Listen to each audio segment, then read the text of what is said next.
ইন্নাল্লাহা ইয়ামুরু বিল আদলি ওয়াল ইহসান অর্থ নিশ্চয়ই আল্লাহ ন্যায় বিচার ও সদাচরণের আদেশ দেন।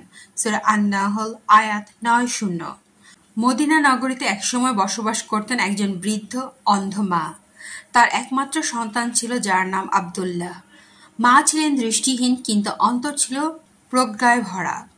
তার ছেলেটি ছিল কাজকর্মে ব্যস্ত, তবে নিজের ভবিষ্যতের চিন্তায় এতটাই মশগুল হয়ে পড়েছিল যে মাকে প্রায় ভুলেই গিয়েছিল।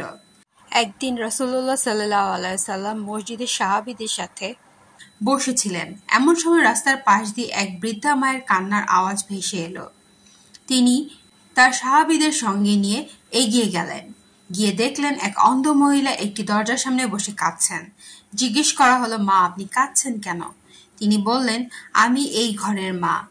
আমার ছেলেটা এখন বড় হয়ে গেছে, ধনী হয়েছে, লোকজন তাকে সম্মান করে, কিন্তু আমি তার চোখে আজ মূল্যহীন। আমি শুধু প্রতিদিন তার মুখটা দেখতে চাই, তাকে একটু আদর করে ডাকতে চাই, কিন্তু সে আমাকে এখন নিজের জীবনের বোঝা মনে করে। রাসূলুল্লাহ সাল্লাল্লাহু আলাইহি ওয়াসাল্লাম বিস্মিত হয়ে গেলেন। তার চোখে জল এসে গেল। তিনি বললেন, লাইসা মিন্না মান লাম ইয়ারহাম সাগীরান ওয়া লাম ইয়াক্কির কাবীরান অর্থ সে আমাদের দলভুক্ত নয় যে ছোটদের প্রতি দয়া করে না এবং বড়দের সম্মান করে না। তিরমিজি। তিনি আব্দুল্লাহকে ডেকে পাঠালেন। সাহাবীরা নিয়ে এলো সেই ছেলেকে। রাসূলুল্লাহ সাল্লাল্লাহু আলাইহি ওয়াসাল্লাম বললেন, আব্দুল্লাহ, তুমি কি জানো জান্নাত মায়ের পায়ের নিচে? তুমি কি কোরআনে সেই আয়াত ভুলে গেছো যেখানে আল্লাহ বলেন, ওয়াবিল ওয়ালিদাইনি ইহসানা অর্থ এবং পিতামাতার প্রতি সদাচরণ করো। সূরা বনী ইসরাঈল আয়াত ২-৩। আব্দুল্লাহ কাঁদতে কাঁদতে মায়ের পায়ে লুটিয়ে পড়ে। মা তাকে বুকের মাঝে টেনে নেন। রাসূলুল্লাহ সাল্লাল্লাহু আলাইহি ওয়াসাল্লাম বলেন, এটাই হলো ন্যায়, এটাই হলো ইহসান, যা আল্লাহ আমাদের আদেশ করেছেন। তাদের কান্না মিলিত হয়। রাসূলুল্লাহ সাল্লাল্লাহু আলাইহি ওয়াসাল্লাম মাথা নিচু করে বলেন, যদি আমাদের সমাজে প্রতিটি সন্তান তার মা বাবার কাছে ফিরে আসে, যদি প্রতিটি ব্যক্তি অন্যের প্রতি ইনসাফ ও ইহসান করে, তাহলে আল্লাহর রহমত নেমে আসবে এই উম্মাহর উপর।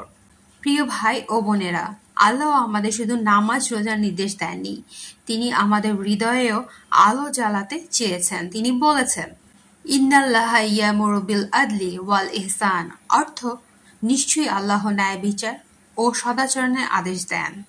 এই আয়াত আমাদের শেখায় কিভাবে জীবনের প্রতিটি ক্ষেত্রে, পরিবারে, সমাজে, প্রতিবেশীর সঙ্গে, এমনকি অপরিচিত মানুষের সঙ্গেও আমাদের ব্যবহার হবে ন্যায়বান ও সদয়।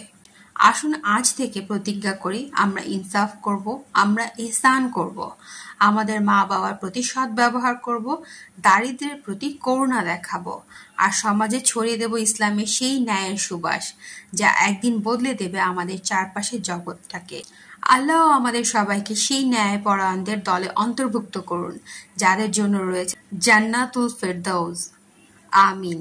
যদি এই গল্প আপনাদের হৃদয় ছুঁয়ে যায়, তাহলে শেয়ার করুন, যেন অন্যের হৃদয়ে পৌঁছে যায় আল্লাহর এই মহান আদেশ, ন্যায় বিচার ও সদাচরণ।